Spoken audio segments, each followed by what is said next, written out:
क्या धरती के बफे में खाना खत्म होने वाला है? हाँ, ये तो किसी साईफाई फिल्म का डायलॉग लगता है सुनने में। वही तो। पहली बार सुनने पर बिल्कुल किसी डिस्टोपियन मूवी जैसा लगता है। लेकिन अगर हम थोड़ा गहराई से सोचे तो ये सवाल दरअसल मानव इतिहास के सबसे इन्फ्लुएंशियल और खौफनाक आर्थिक सिद्धांतों में से एक का आधार है। हाँ, और ये एक ऐसी स्थिति की कल्पना करता है जो काफी डरावनी है। बिल्कुल। कल्पना कीजिए कि किसी विशाल दावत का आयोजन हुआ है। मेज पर शानदार पकवान सजे हैं, लेकिन दरवाजे से लगातार नए मेहमानों की भीड़ अंदर आती जा रही है। और परेशानी की बात यह है कि रसोई में जो राशन है वो बहुत धीमी गति से आ रहा है। हाँ, और मेहमानों की संख्या हर पल दुगनी होती जा रही है। तो चलिए आज इसको थोड़ा विस्तार से समझते हैं। आज की हमारी इस गहन चर्चा का मिशन ठीक यही है। यानी हमें ये समझना है कि आखिर क्यों 18वीं शताब्दी में एक प्रबुद्ध अर्थशास्त्री को ये लगने लगा था कि पूरी मानव जाति एक बहुत ही भयानक खतरे की ओर बढ़ रही है। सही कहा। और जो लोग हमारी ये चर्चा सुन रहे हैं उनके लिए ये जानना ज़रूरी है कि ये सिर्फ इतिहास के पन्नों में दर्ज कोई पुराना सिद्धांत नहीं है। बिल्कुल नहीं। ये दरअसल संसाधनों और हमारी आबादी के बीच की एक ऐसी रेस है जिसे आज की भागदौड़ भरी दुनिया में समझना भी उतना ही जरूरी है। हाँ, और इस रेस को समझने के लिए हमें उस व्यक्ति के पास चलना होगा जिसने सबसे पहले इस पर ध्यान दिया। तो इनका नाम था थॉमस रॉबर्ट मैल्थस। हाँ, माल्थस। अर्थशास्त्र के लंबे इतिहास में माल्थस वो पहले विद्वान थे जिन्होंने अपना पूरा ध्यान जनसंख्या वृद्धि के गणित और उसके सामाजिक प्रभावों पर केंद्रित किया। मतलब उनसे पहले के अर्थशास्त्री जैसे कि एडम स्मिथ वगैरह वो लोग क्या कर रहे थे उस वक्त? वो लोग मुख्य रूप से संपत्ति बनाने या मुक्त व्यापार पर बात कर रहे थे। उन्हें लगता था कि समाज लगातार उन्नति कर रहा है। लेकिन मैल्थस ने इस उम्मीद भरे माहौल में एक बहुत ही निराशाजनक पर तार्किक दिशा में सोचना शुरू किया। बिल्कुल। और इस पूरी कहानी का जो कैटलिस्ट था यानी उत्प्रेरक, वो था साल 1798। ओह, 1798। इसी साल उन्होंने अपनी वो मशहूर किताब छापी थी ना? हाँ, उसका नाम था an essay on the principle of population. अगर हम उस वक्त के यूरोप को देखें, विशेषकर इंग्लैंड को, तो उनकी चिंता का कारण साफ समझ आता है। मतलब औद्योगिक क्रांति यानी इंडस्ट्रियल रेवोल्यूशन अपने शुरुआती दौर में था। सही कहा। शहरों में कारखाने खुल रहे थे और गांव से लोग काम की तलाश में शहरों की तरफ भाग रहे थे। लंदन जैसे शहरों में तो अचानक से बहुत भीड़ बढ़ने लगी होगी। हाँ, और उसी भीड़ के साथ साथ भयंकर गरीबी और कुपोषण भी बढ़ रहा था। माल्सस ने इन आंकड़ों का बहुत ही गहराई से अध्ययन किया। तो वो सिर्फ कागजों पे थोड़ी ना काम कर रहे थे, वो तो अपने चारों ओर के माहौल को देखकर नतीजे निकाल रहे थे। लेकिन एक बात जो मुझे बहुत चौंकाने वाली लगी उनकी थियरी में, उन्होंने प्रकृति को यानी नेचर को एक कंजूस यानी माइजर कहा है। हाँ, उन्होंने नेचर को कंजूस माना था और ये काफी दिलचस्प है। वही तो। मतलब हम तो हमेशा मदर नेचर या प्रकृति की उदारता की बात करते हैं ना कि वो हमें सब कुछ देती है। तो एक अर्थशास्त्री को प्रकृति कंजूस क्यों लगने लगी? देखिए, यहाँ जो सबसे आकर्षक बात है वो ये है कि माल्थस प्रकृति को किसी भावना के चश्मे से नहीं देख रहे थे। वो उत्पादन की कठोर भौतिक सीमाओं की बात कर रहे थे। यानी जो रिसोर्सेज लिमिटेड है उनकी वजह से। बिल्कुल। इसे हम लॉ ऑफ डिमिनिशिंग रिटर्न्स या घटते प्रतिफल का नियम कहते हैं। उनका तर्क ये था कि कृषि योग्य भूमि धरती पर सीमित है। हाँ, मतलब जमीन तो उतनी रहेगी। सही कहा। इंसान चाहे जितनी भी कोशिश कर ले, वो एक सीमा से ज्यादा अनाज नहीं उगा सकता। प्रकृति इंसान की ज्यादा अनाज उगाने की कोशिशों में कोई सहानुभूति नहीं दिखाती। इसे थोड़ा और सरल तरीके से अगर हम सोचें, मान लीजिए किसी के पास 1 एकड़ का खेत है। अगर उस खेत में 10 किसान काम कर रहे हैं और अचानक से हम वहाँ 20 या 50 किसान और लगा दें, तो क्या पैदावार भी उतनी ही बढ़ जाएगी? नहीं, बिल्कुल नहीं। 1 एकड़ जमीन की अपनी कैपेसिटी होती है। मिट्टी की उर्वरता की एक लिमिट है। हाँ, मिट्टी कोई मशीन थोड़ी ना है जो चलती रहेगी, वो थकती भी है। सही पकड़ा आपने।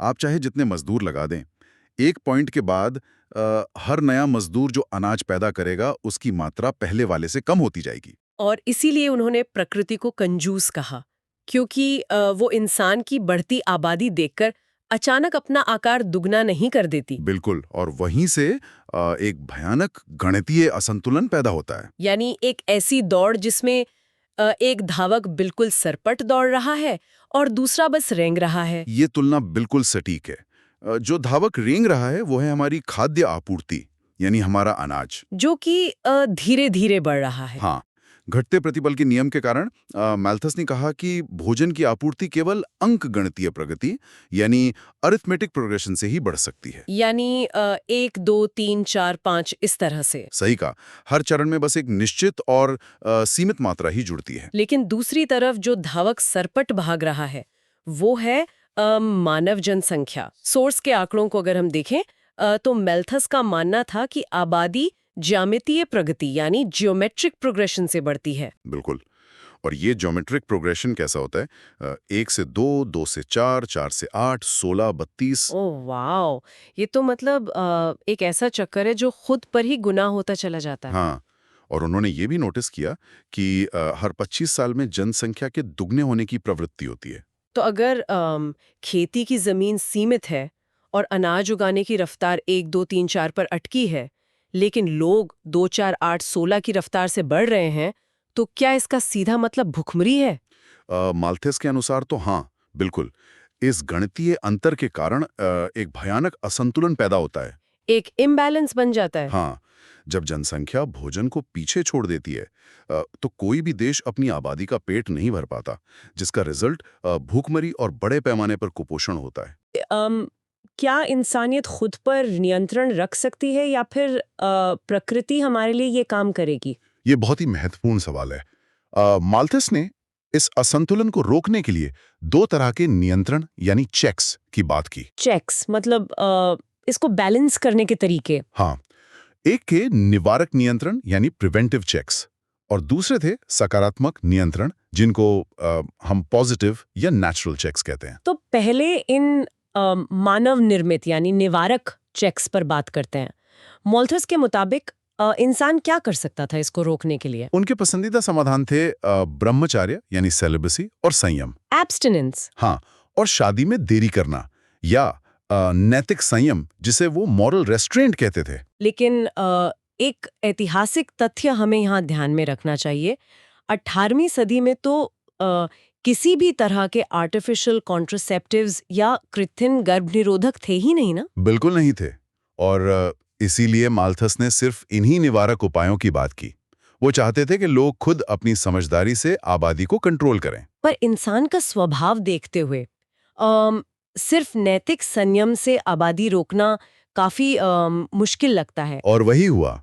अगर इंसान इन निवारक उपायों में विफल रहता है तो प्रकृति अपना बदला लेती है, और यही माल्थस के पॉजिटिव चेक्स हैं। यानी प्रकृति खुद इस आबादी को कम करने के लिए आगे आती है। कैसे? प्राकृतिक आपदाओं के जरिए, जैसे बाढ़, सूखा, महामारियां, भूकंप और यहाँ तक कि युद्ध। ये सब वो नियंत्रण हैं जो सीधे तौर पर मृत्यु दर यानी डेथ रेट को बढ़ा देते हैं। Oh my God! यानी लोग मरेंगे तो हो बैलेंस वापस आएगा। हाँ, अगर हम इसको बड़ी तस्वीर से जोड़कर देखें तो समझ आता है कि मैल्थस ने निवारक नियंत्रणों को प्राथमिकता क्यों दी थी।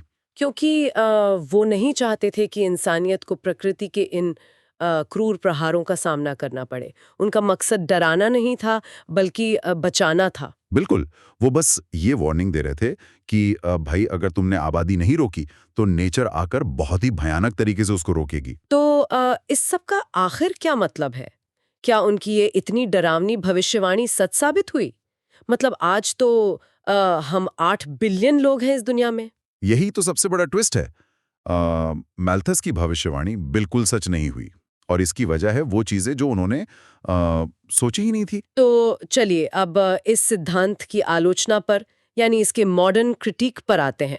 हमारे सोर्स में ऐसी चीजें आलोचनाएं दी गई हैं जो दिखाती हैं कि मैल्थस कहाँ गलत थे। हाँ, सबसे पहली आलोचना तो उसके गणितीय आधार पर ही है, जिसे मैथमेटिकल ऑब्जेक्शन कहते हैं। वो 1 2 4 8 वाला लॉजिक? हाँ बिल्कुल। माल्थुस के पास अपने इन ज्यामितीय और अंकगणितीय दावों के लिए कोई ठोस मैथमेटिकल प्रमाण नहीं था। ये बस एक अनुमान था। इसे तो एक मज़ेदार एग्जाम्पल से समझ सकते हैं हम।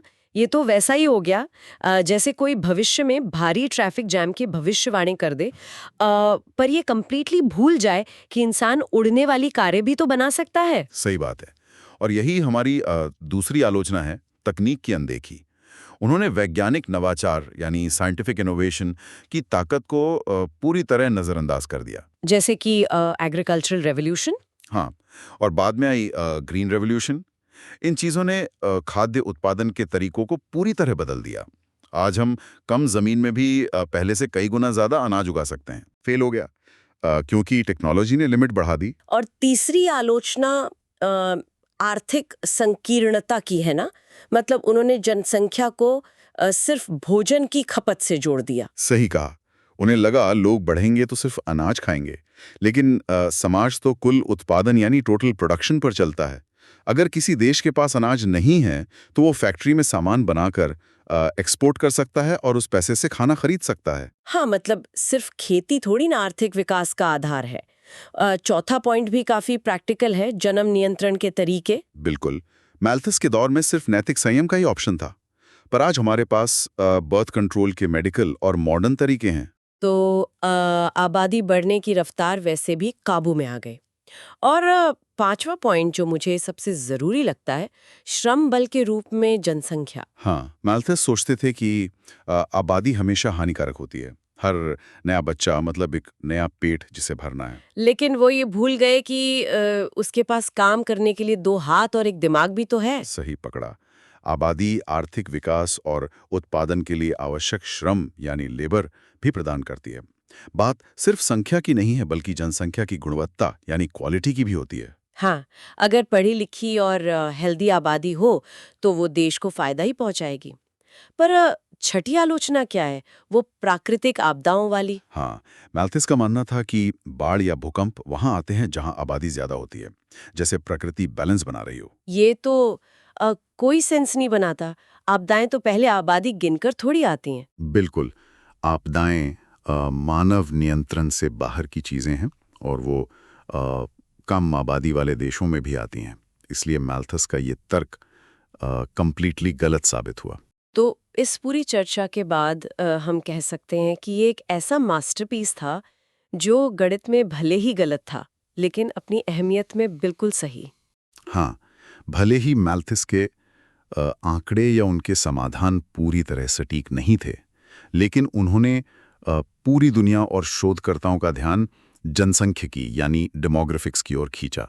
ये उनका बहुत बड़ा ऐतिहासिक काम था। बिल्कुल, और ये सिद्धांत आज के युग में भी हमें ये सोचने पर मजबूर ज़रूर करता है कि भले हमारे संसाधन कितने भी बढ़ जाएं, एक संतुलन हमेशा ज़रूरी है। सही कहा। लिमिटलेस ग्रोथ किसी भी फाइनाइट प्लैनेट पर संभव नहीं है। कहीं न कहीं तो नेचर रिएक्ट करेगी। तो इसी थॉट के साथ हम इस चर्चा के अंत पर पहुंचते हैं, लेकिन जाने से पहले सुनने वालों के लिए एक बहुत ही इंटरेस्टिंग सवाल जो उन्हें आगे खुद सोचने पर मजबूर करेगा। हाँ, और वो ये कि अगर माल्थस 1798 में इंसानी नवाचार यानी ह्यूमन इनोवेशन की ताकत को पहचानने में चूक गए थे, तो हमें ये सोचना चाहिए कि आज हम किन अटल आपदाओं की भविष्यवाणी कर रहे हैं, जिनमें हम आने वाले कल की किसी क्रांतिकारी तकनीक को पूरी तरह से नजरअंदाज कर रहे हैं। ये एक बहुत ही गहरा सवाल है। क्या हम आज भी वही गलती कर रहे हैं? बिल्कुल सोचने वाली बात है। तो आज के लिए बस इतना ही। मिलते हैं ऐसी ही किसी और गहन चर्चा में।